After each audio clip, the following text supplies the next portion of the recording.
It started with a ring so modest that historians spent decades wondering if it was even real. Two pear-shaped stones, one sapphire, one diamond, each just under a carat, facing each other on a slim gold band. The man who gave it was 26 years old, almost completely broke, and bitterly opposed by his own family for the match. The woman who received it was a widow, 6 years his senior, with 2 children from her first marriage. 217 years later, that ring sold at auction in Fontainebleau for nearly $1 million. The jewels of Empress Josephine don't hold together as a collection. They were scattered at her death, sold off in secret during her lifetime, carried across oceans by fleeing empresses, pawned for war loans in London, reset by Feyberge in St. Petersburg, and bought by Texans. What connects them is the woman who wore them, and a man so obsessed with her that his letters became historical embarrassments. He spent fortunes. He built an empire. He still got the divorce. Welcome back to Jewelry Pleasure. If this is your first time here, this channel is for everyone who believes that jewelry is history you can hold. Today we're following Josephine's treasures from a broke general's pocket across 3 continents and 2 centuries. Subscribe and hit the bell so you don't miss what comes next.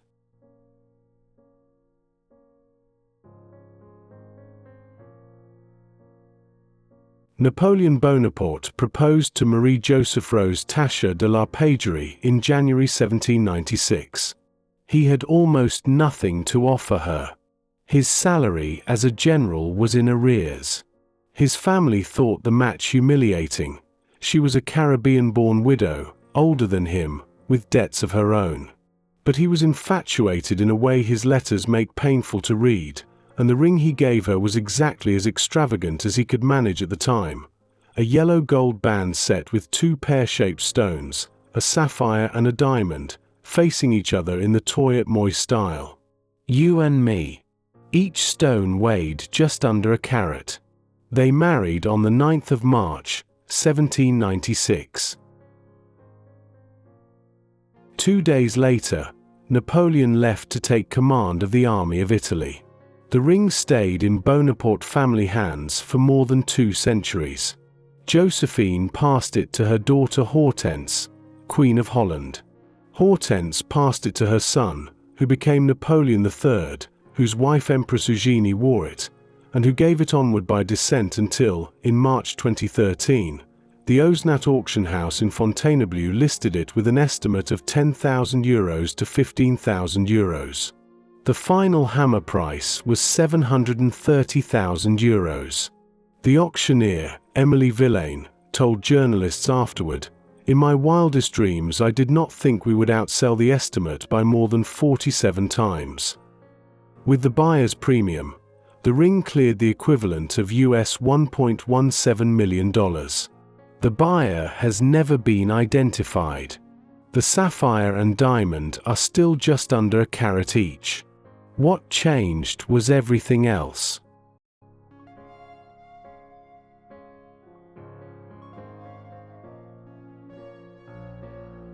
The coronation tiara. A beautiful lie?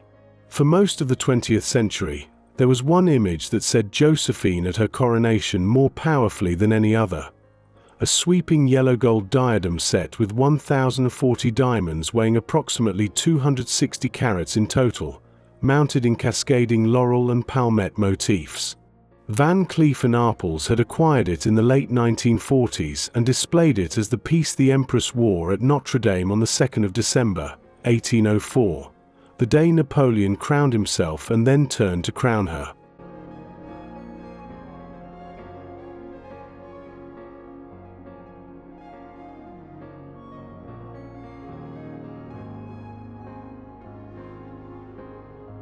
Jacques Arpels went on French television and said it plainly, "You see the diadem in the vitrine behind me. I bought it at the end of World War II from an aristocratic English lady. It's the one that Empress Josephine wore on the day of her coronation." Princess Grace of Monaco wore it at the Monte Carlo Centenary Ball on the 27th of May, 1966. A perfect provenance. Cinematic. Unimpeachable.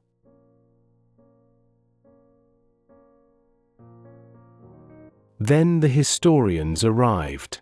Bernard Morel, author of the authoritative study The French Crown Jewels, checked the 1804 and 1814 inventories of Josephine's private jewels. No tiara matching this description appears in either. The only diamond tiara documented as delivered by her jeweller Neitart in 1807 contained 2,882 diamonds, not 1,040. Serge Grandjean, former head of the Louvre's Objet d'Art department, looked at the downward-pointing central spike and said it was incompatible with the style of the Napoleonic time. In 2019, Vincent Milan's research suggested the side ornaments might be early 19th century, joined to a central element made much later. Van Cleef & Arpels has since sold the tiara to an undisclosed buyer. The diamond diadem that Princess Grace wore, the one Jacques Arpels called the coronation crown of Josephine, is, as the jewel historian Vincent Milan concluded, unlikely to be anything more than partially original. We don't know what Josephine actually wore to her coronation. The David painting shows a tiara. The inventories don't match it to anything that has survived. That's the honest answer.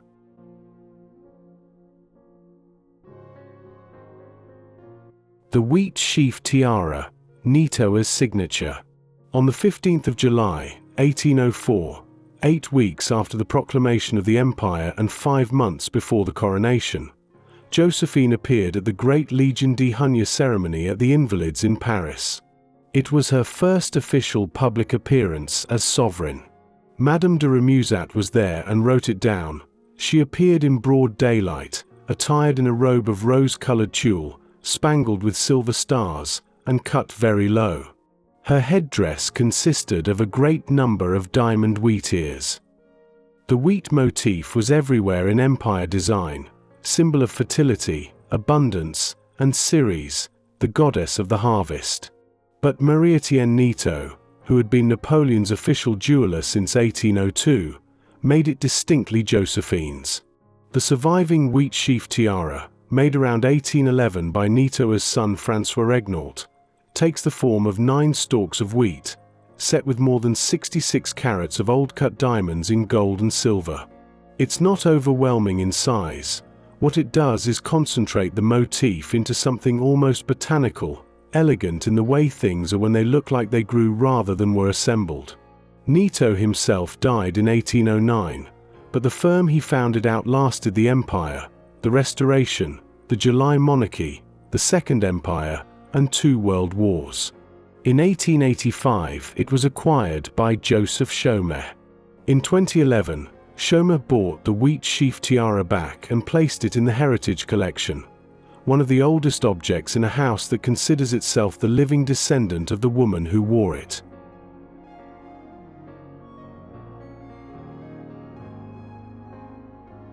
The malachite cameo parure, a gift that tells its own story. When it was acquired by collector Marshall Lapierre at Sotheby's, New York in 1979 and donated to the Fondation Napoleon, the full extent of this parure was finally documented. 2 necklaces, a pair of bracelets, a diadem, a brooch, a pendant, 6 pins, and a belt. Each piece set with malachite cameos carved with Greek gods, surrounded by natural pearls, in yellow gold and tortoiseshell mounts, all fitting together in a red Morocco case. The case bears a crowned A.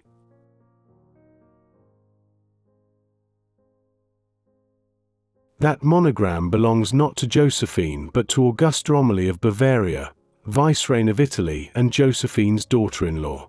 And there is another clue. The central brooch cameo appears to be a portrait of Josephine herself. You would not wear a brooch of your own face as everyday jewelry, which strongly suggests this parure was made as a gift, something Josephine commissioned from Nito around 1810 to give to Augusta, and then never wore herself. It sat in the Fondation Napoleon for decades before being brought out for the 2021 Josephine and Napoleon exhibition at 12 Place Vendôme, displayed alongside Schomer's wheat ear pieces and documented parure fragments.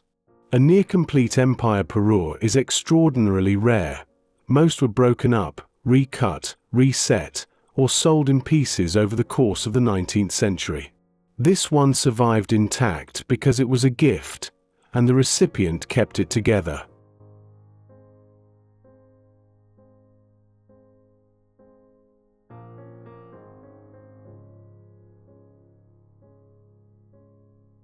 The Leuchtenberg Emerald Parure, Paris to Rio to Oslo. No jewel in this story has traveled further, or carried more weight.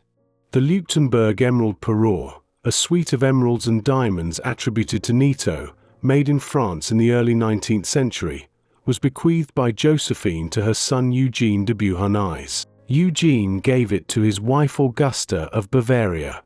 And in 1829, Augusta gave it to her daughter Amélie on the occasion of Amelie's marriage to Emperor Pedro I of Brazil. The emeralds and diamonds may have been chosen deliberately, green and yellow, echoing the colors of the Brazilian imperial flag. Amélie had never met her husband before she arrived in Rio de Janeiro on the 15th of October, 1829. She was 17. He was 31. A widower with a young empire and a difficult personality. Her nuptial blessing in Rio, at which she wore the emeralds, was painted by the French artist Jean-Baptiste Debret. Pedro abdicated Brazil's throne in 1831 in favor of their 5-year-old son Pedro II. The couple sailed to Europe, and Pedro launched a war for his daughter Maria II's Portuguese throne, a bloody campaign that has gone down in history as the Liberal Wars. During that campaign, the Leuchtenberg Emerald Parure was put in pawn in London as collateral for a war loan, alongside the Braganza tiara. Pedro's faction won. The jewels were redeemed. Pedro himself died of tuberculosis in 1834, leaving Amélie a widow at 22. She spent the next 39 years in Lisbon. When she died in 1873, she bequeathed the parure to her sister Queen Josephine of Sweden and Norway, to the considerable disappointment of the Portuguese royal family, who had expected to inherit it. It passed through Queen Sophia of Nassau, Princess Ingeborg, who removed 2 emeralds to make earrings and replaced them with diamond palmettes, and in 1940 to Crown Princess Martha of Norway.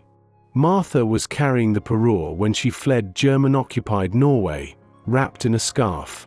Her mother had given it to her as a life insurance, something to be sold 1 emerald at a time if she needed to survive in exile. She never sold any of it.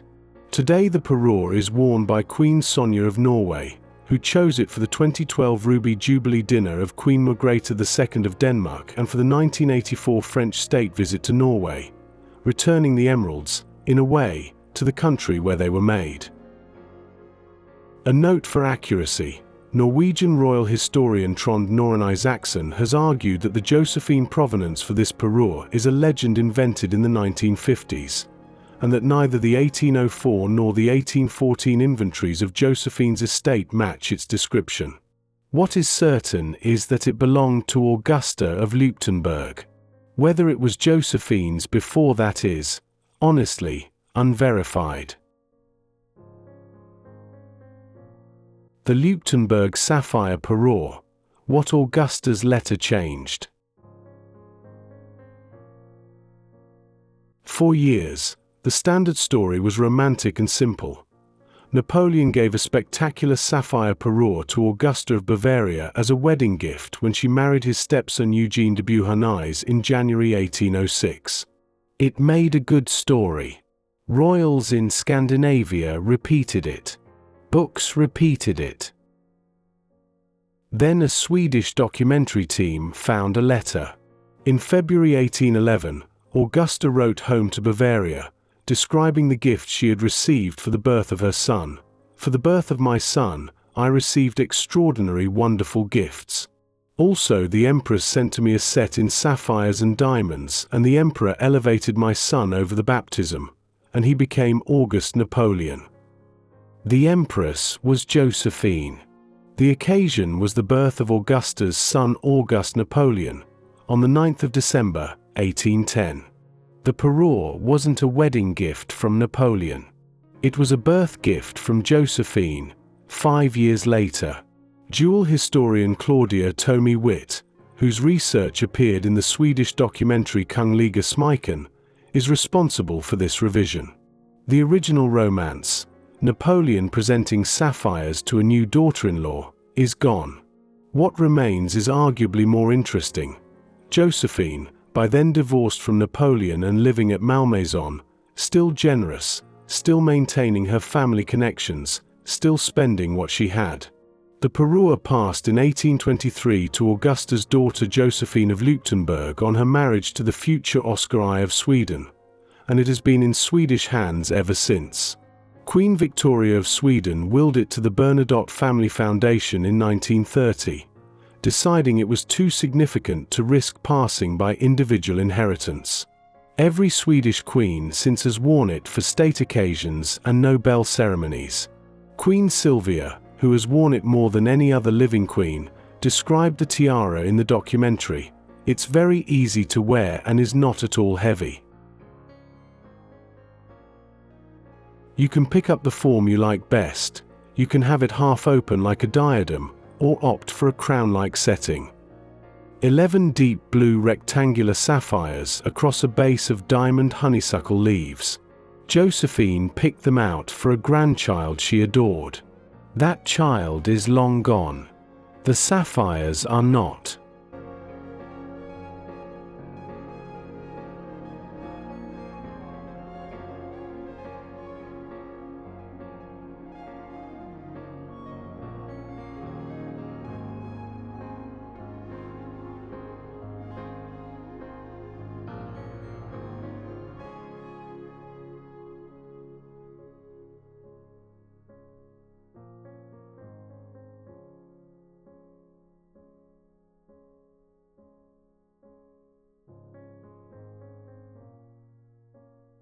The cameo parures, ancient stones and a collector's obsession. Josephine's obsession with carved ancient gems started in Italy. In 1796 and 1797, following Napoleon's campaigns through the peninsula, she bought coral and cameos in Naples, mosaics and intaglios in Rome, and received more as gifts from generals and courtiers who understood that presenting her with antiquities was a reliable route to the general's goodwill. Her sister-in-law Caroline Bonaparte Murat, who became Queen of Naples in 1808 and was the most serious antiquities collector in the family, gave her several particularly fine pieces. Josephine's deeper education came from Dominique Vivant-Denon, the scholar-adventurer who directed the Musée Napoleon and taught her to distinguish hardstones, recognize mythological subjects, and evaluate engraving quality. She became, in the words of Sotheby's specialist Diana Scarisbrick, the person who pulled cameos out of the collector's cabinet and put them on bodies. Within a decade, every fashionable woman in Regency Europe wanted one. In the winter of 2021, 2 of her cameo parures came to auction at Sotheby's London. Their provenance trail ran through Josephine to possibly acquired from the Empress or her estate by Lord Edward Beau Lascelles, a wealthy English collector who made repeated buying trips to post-revolutionary Paris, and who died in June 1814, just days after Josephine died at Malmaison, then by Lascelles' family descent for 2 centuries. One parure, a carnelian intaglio set by Jacques-Ambrose Oliveras around 1805, had been on long-term loan to the Victoria and Albert Museum for almost 100 years before being sold. It realized £450,600, more than double its high estimate.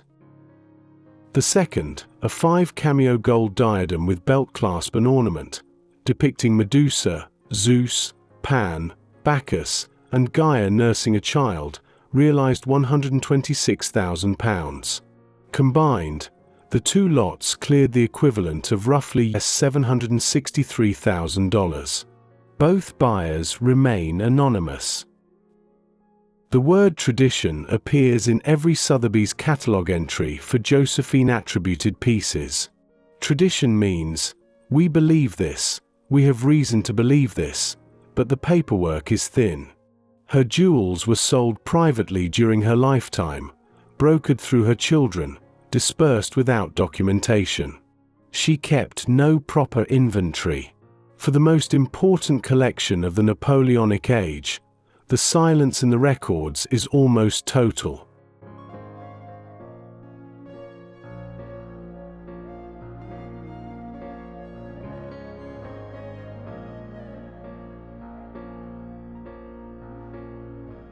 The Empress Joséphine tiara, from a tsar's hands to Texas.